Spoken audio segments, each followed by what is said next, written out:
So yesterday was Father's Day. I'm not going to show my face because I'm going to vent, and my father is still alive. I have lived 3,000 to 2,500 miles away from my father. I would say 99% of my life. I grew up in Washington and Oregon, and my dad lived in South Carolina or Mississippi. My parents divorced when I was 3, and he spent probably 2 years, I think, in the military, Vietnam, that sort of thing. So, summers, I would go down and visit my dad. Starting at 5, I would fly across the United States and back by myself. He did come get me the first year, but I flew back by myself that same summer. But after that, up until the time I was 16, I would fly down there by myself and back. Had a good time down there. You know, he was the quintessential Disneyland dad. He worked a lot. Good thing my stepmom was a teacher, and they had a child, my half brother. And so they had their life down there. I had my life up here. And so basically, kind of grew up always feeling like a visitor, even though I'm sure that they tried to, include me and that sort of thing. But it's been very hard over the course of all of these years to um, maintain a close relationship with my dad. I had children, and my dad is their only grandparent. My mom died when I was 30.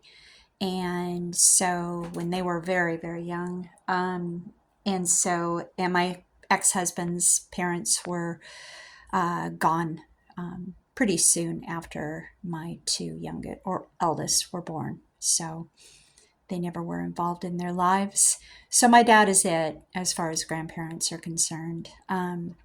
So, I would pack up the kids and go down and visit my dad all those years. And he came up to see me 3 or 4 times when I was married.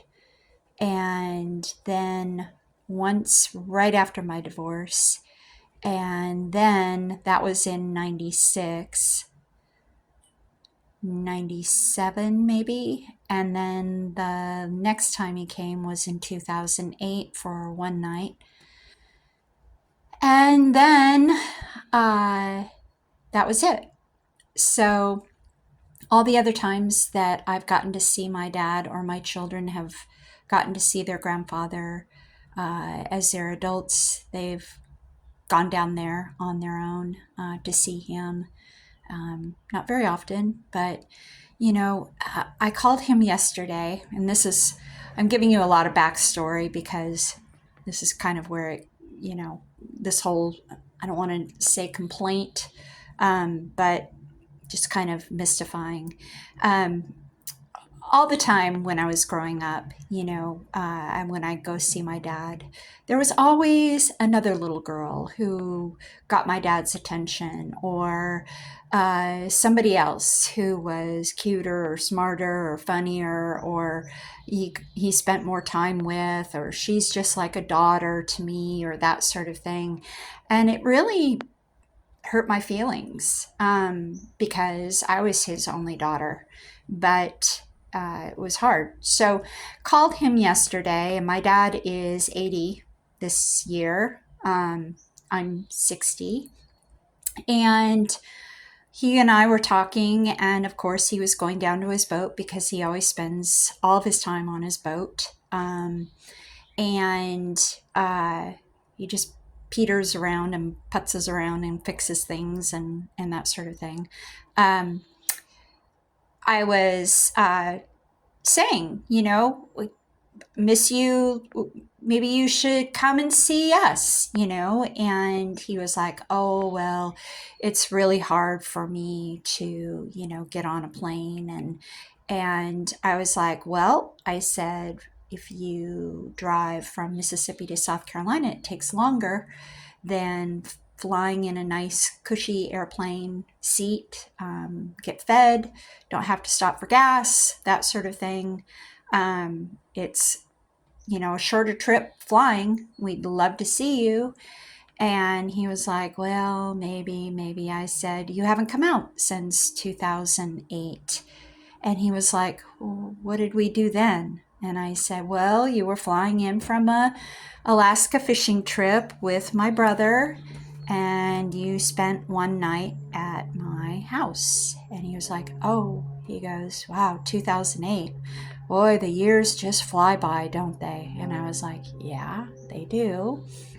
And then he proceeds, as always, to guilt me about the lack of communication with my children. And, you know, I have three girls.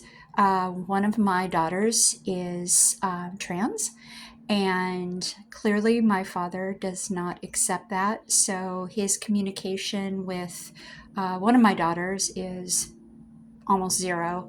And the other two try to communicate with him, but you know, it's hit and miss. And so, of course, he guilts me, you know, I haven't heard from the girls in a long time. And it's every single time that I call him, he is saying this to me. And it's like, I can't, they're adults. I can't call them and guilt them into, you know, texting or calling their grandfather. That's not my job.